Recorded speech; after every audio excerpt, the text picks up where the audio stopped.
we will ask your blessing, sir. Next, we will invite sir Sivarao Garu, who got the best teacher award. Welcome to the.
ముందుగా రవీంద్ర భారతి విద్యా సంస్థల అధిపతి గౌరవనీయులు సభాధ్యక్షులు మాధవరావు గారికి నా నమస్కారాలు. అదేవిధంగా వేదికను అలంకరించిన ప్రిన్సిపల్ మాధవీలత గారు, అదేవిధంగా నేలకంఠం వెంకటేశ్వర గారు, retired principal BBH degree college Vetapalem, వారు స్టేట్ బెస్ట్ టీచర్ అవార్డు గ్రహీత. అదేవిధంగా రవిచంద్రశేఖర్ తిమ్మ సంవత్సరం స్కూల్లో స్కూల్ అసిస్టెంట్గా పనిచేస్తూ స్టేట్ అవార్డు తీసుకుని ఉన్నారు వారికి. అదేవిధంగా శ్రీమతి అనిత గారు జిల్లా అవార్డు గ్రహీత, పావులు ఎంపీపీ స్కూల్లో పనిచేస్తున్నారు వారికి ముందుగా నా ధన్యవాదాలు. అదేవిధంగా ఇక్కడ వేదిక ఎదురుగా ఉన్న ఉపాధ్యాయులు, ఉపాధ్యాయ సోదరులు సోదరులు, అదేవిధంగా ఈ college staff, non teaching staff, ఇంకా వాళ్ళందరికీ నా నమస్కారాలు. ఇంకా భావితరానికి బాటలు వేయడానికి సిద్ధంగా ఉన్న డిఎడ్ బిఎడ్ ఫేర్వెల్లో ఉన్న సోదర ఉపాధ్యాయులకు నా ఆశీస్సులు. ఈ అంటే ఎంతసేపు అని మాట్లాడగలను కానీ ఆనందం కన్నా కూడా నాకు కొంచెం భయం ఎక్కువగా ఉంది. ఎందుకంటే ఈ అవార్డులు రావడం అనేది సంతోషకరమే. ఎలా వచ్చిందనేది ఊహించుకునేదానికన్నా కూడా వచ్చిందాన్ని ఎలా కాపాడుకోవాలి, ఈ అర్హతను నేను పొందాను, దాన్ని ఏ విధంగా కొనసాగించాలి. ఇంకా నా సర్వీస్ ఇంక 8 సంవత్సరాలు ఉంది. 8 సంవత్సరాలు ఏ విధంగా కొనసాగించాలనే భయం. ఆయన భయంతో పనిచేస్తూనే ఉన్నా. 1989లో నేను టీచర్గా జాయిన్ అయ్యాను. మా నాన్నగారు కూడా హైయర్ సెకండరీ టీచరు, రిటైర్డ్. మా మామగారు కూడా హై స్కూల్ హెడ్ మాస్టర్గా రిటైర్ అయ్యారు. నా భార్య కూడా టీచరు, నా తమ్ముడు టీచరు, నా మరదలు టీచరు, అందరం టీచర్లమే. అయితే నాకు అవకాశం ఉన్న 89లో జాయిన్ అయిన తర్వాత ఈ వృత్తి వేరే వాడికి పోకుండా నాకు దేవుడు మంచి అవకాశం ఇచ్చాడు. చిన్నపిల్లకాయలకి చదువు చెప్పే బాధ్యత. ఎందుకంటే ఖాళీగా ఉన్నప్పుడు కూడా నేను అక్కడ ట్యూషన్స్ అవి పెట్టి డబ్బులు తీసుకోకపోయినా నా దగ్గర పిల్లకాయలు కూర్చోబెట్టుకొని చెప్పేవాడిని. అయితే అదే ఫస్ట్ టైం 89లో ఎక్కడైతే ఉద్యోగంలో జాయిన్ అయ్యానో ఆ జాయిన్ అయిన క్షణం నుంచి ఏమైనా కానీ ఇది నాకు దేవుడు ఇచ్చిన గొప్ప వరం. కష్టపడి పనిచేయాలి, జీతం ముఖ్యం కాదు, ఈ పిల్లల జీవితాలు బాగు చేయడం నాకు ముఖ్యం. అదేవిధంగా నేను కొనసాగాలి అని 25 years సర్వీస్ అయిపోయింది. 25 సంవత్సరాలు కూడా అదే విధంగా కష్టపడి పనిచేస్తూనే ఉన్నాను, కష్టపడుతూనే ఉన్నాను.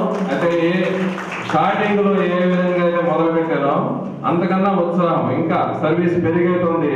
నేను ఇంకా బాగా పనిచేయాలి, ఇంకా చేయాల్సింది చాలా ఉందనే ఉద్దేశంతో పనిచేస్తా ఉన్నాను.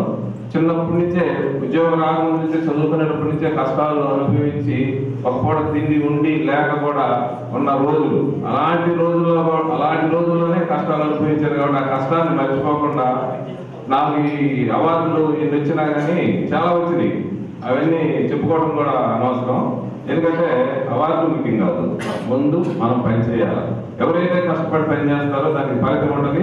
ఆ వచ్చిన ఫలితానికి తృప్తి ఉంటుంది. కష్టం పడకుండా మనం ఎన్ని అవార్డులు సంపాదించుకున్నా కూడా దానికి తృప్తి అనేది ఉండదు. మనకు ఎవరికి వాళ్ళకి తెలుస్తుంది. కాబట్టి కష్టపడి పని చేయాలి. ఎవరైతే కష్టపడి పని చేస్తారో వారికి ఖచ్చితంగా ఫలితం వచ్చింది. అయితే నాకు చాలా అంటే మీరు భావి తన ఉపాధ్యాయ సోదరులు ఉన్నారు కాబట్టి మీకున్న టాలెంట్స్ని దాచుకోబాకండి. ఎందుకంటే నాకు అంటే చెప్పాలి అవసరం కాబట్టి చెబుతున్నాను. నాకు చాలా టాలెంట్స్ ఉంది. దేవుడు నాకు చాలా క్రియేటివిటీ ఇచ్చాడు. చక్కగా పాఠం బోధించగలను, చక్కగా టీఎల్ఎం ఉపయోగించగలను, చక్కగా టీఎల్ఎం తయారు చేస్తాను. టీఎల్ఎం తయారు చేయడంలో రాష్ట్ర స్థాయిలో కూడా ఒక మంచి పేరు నేను సంపాదించుకున్నాను. అదేవిధంగా చక్కగా కొమ్మలేస్తా, చక్కగా పాటలు రాస్తా, పాటలు పాడతాను, పుస్తకాలు రచిస్తాను. ఇంకా సమాజ పరంగా కూడా కొన్ని సేవలు కూడా ఎవరు తెలియలేదు. నేను అక్కడ బయట తిరగను. అవసరమైన వరకు బయటకు వెళ్తాను, మాట్లాడతాను, వస్తుంటాను. ఎక్కువ పని పెట్టుకున్నాను. ఆ పని కోసమే నిద్రాహారాలు మారైనా, అదేవిధంగా డబ్బులు ఖర్చు అయినా ఏమి ఆలోచించుకోకుండా ఇంట్లో పని ఇంట్లో చూసుకుంటానే, నా పని నేను చేసుకుంటానే, చక్కగా కష్టపడి పని చేయడం మాత్రం నాకు మా తండ్రి నుంచి పుట్టుకతోనే నాకు అలవాడింది. నాకు చదువు చెప్పిన గురువులు కూడా అలాంటి గురువులే నాకు దొరికారు.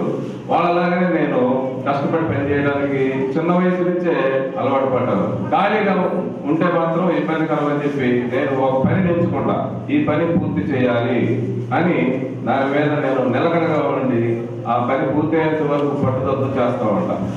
అందువల్లనే దీనికి స్ఫూర్తి మెయిన్గా నేను చదువు చెప్పిన విద్యార్థులు. ఎందుకంటే వాళ్ళని చూసి ఆ పిల్లకాయలు మనం ఉన్నతంగా తయారు చేయాలంటే మనం చాలా కష్టపడాలి. వాళ్ళు నా పిల్లలు, నా సొంత పిల్లలు, నాకు పుట్టిన పిల్లలు లాగా ఆ పిల్లలు కూడా తయారు కావాలి. అంటే నా పిల్లలు వాళ్ళలాగా తయారు కాకూడదనే ఉద్దేశంతో ఉద్యోగంలో మొదలైన దగ్గర నుంచి దాదాపు ఇప్పుడు 25 సంవత్సరాల సర్వీస్లో 15 సంవత్సరాలు పనిచేసే ఊర్లోనే ఉన్నాను. ఫ్యామిలీ పెట్టేసాం అక్కడే. నా పిల్లలు నా దగ్గరే గవర్నమెంట్ స్కూల్, మా స్కూల్లోనే చదువుకున్నారు 1వ తరగతి నుంచి 5 దాకా. ఆ హై స్కూల్ స్టడీస్ కూడా వాళ్ళు గవర్నమెంట్ స్కూల్లోనే చదివించారు. ఇక ఆ తర్వాత తప్పదు కాబట్టి, అవకాశం లేదు కాబట్టి ఇక ఎక్కడెక్కడో చదివించుకున్నాము. ఆ పిల్లలే చక్కగా నవోదయ సీట్లు కూడా సంపాదించింది పాప. మా స్కూల్లో పిల్లకాయలు కూడా నవోదయ సీట్ల కోసం కూడా కష్టపడేవాడిని. అదేవిధంగా పెద్ద పాప ఎంటెక్ అయిపోయింది, చిన్న పాప బీటెక్ అయిపోయింది. ఎందుకంటే గవర్నమెంట్ స్కూల్లో పిల్లకాయలు బాగా చదువు చెప్పదని చెప్పి ఒక రకమైన భావన ఉంది.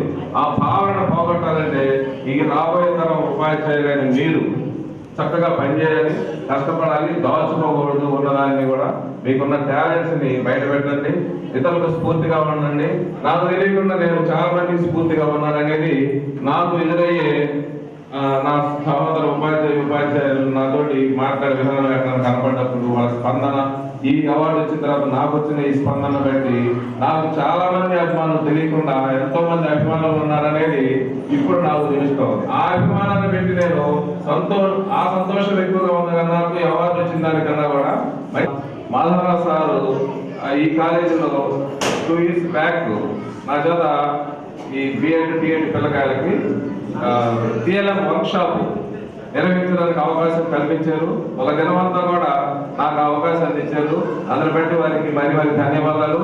ఆ పరిచయంతోనే అదేవిధంగా ఇక్కడ ఉపాధ్యాయులు గౌరవించాలి అనే ఆ మంచి ఆలోచనతో ఈ కార్యక్రమం ఏర్పాటు చేసిన దాన్ని బట్టి ఈ రవీంద్ర భారతి విద్యా సంస్థల యాజమాన్యానికి ప్రతి ఒక్కరికి పేరున ధన్యవాదాలు తెలియజేసుకుంటున్నాను. ఎక్కువసేపు మాట్లాడాలడానికి ఇష్టం ఉంటుంది నాకు. అదే ముఖ్యంగా మా మిత్రుడు సురేష్ మాస్టర్ గారికి కూడా ప్రత్యేకమైన ధన్యవాదాలు తెలియజేసుకుంటూ నేను మంచి చక్కగా పనిచేయాలని మరీ కోరుతూ మీ పిల్లలు సొంత పిల్లల్ని ఏ విధంగా అయితే చూసుకుంటారో ఆ విధంగా మీరు మన దగ్గర చదువుకున్న పిల్లకాయలు చూసుకోవాలని చెప్పి మనం ఎలా, ఎందుకంటే ఒక చిన్న మాట, తల్లిదండ్రుల దగ్గర నుంచి 8:30 అట్లా 9 మన దగ్గరకు వస్తారు. సాయంత్రం 4:30 దాకా మన దగ్గర ఉంటారు. వాళ్ళు బయటకు వచ్చేటప్పుడు తల్లిదండ్రులు పని చేసుకుంటూ ఉంటారు, వాళ్ళ బయట కూడా పనికి వెళ్ళిపోతారు. ఎక్కువ టైం మన దగ్గర ఉంటారు పిల్లకాయలు. మళ్ళా వాళ్ళు ఇంటికి వెళ్ళి వాళ్ళు బజార్లో తిరిగి ఆడుకొని ఇంటికి వెళ్ళి ఎదురుపోయే టయానికి తల్లిదండ్రులు ఇంటికి వస్తారు. తల్లిదండ్రులతో వాళ్ళకి ఎక్కువ ఎఫెక్షన్ ఉండదు, మనతోటే ఎక్కువ. కాబట్టి మనమే వాళ్ళ బాధ్యత. వాళ్ళు చదివినా చదవకపోయినా, కొంతమంది చదవలేని పిల్లలు ఉండొచ్చు, తీసేది. కనీసం చదవగలిగిన వాళ్ళకి మన శాయశక్తిలా పనిచేసి కష్టపడాలని చెప్పి ఈ చిన్న వయసు నుంచే మొదట్లో ఉద్యోగం చేయడం దగ్గర నుంచి చక్కగా పనిచేయాలని చెప్పి ఇతరులకు స్ఫూర్తిగా ఉండాలని చెప్పి మనసారా కోరుకుంటూ ఈ అవకాశాన్ని ఇచ్చిన దాన్ని బట్టి మరొకసారి రవీంద్ర భారతి విద్యా సంస్థల యాజమాన్యానికి, స్టాఫ్కి మొత్తానికి కూడా మనస్పూర్వకంగా ధన్యవాదాలు తెలియజేసుకుంటూ ముగిస్తున్నాను. Thank you, sir. Thank you for your valuable speech. Training టీచర్స్గా మీరు విన్నారమ్మా. ఆయన అవార్డు విన్నింగ్ కదా పాఠాలు ఏంటి, హార్డ్ వర్క్ లేదు. కమలా గౌడ్ చిన్నప్పటి నుంచి హార్డ్ వర్క్ చేసి ఎక్కువ కలిగి ఉందని చెప్తున్నారు. వాళ్ళ పేరెంట్స్ నుంచి వచ్చింది. అది కాకుండా వాట్ ఆర్ ద గుడ్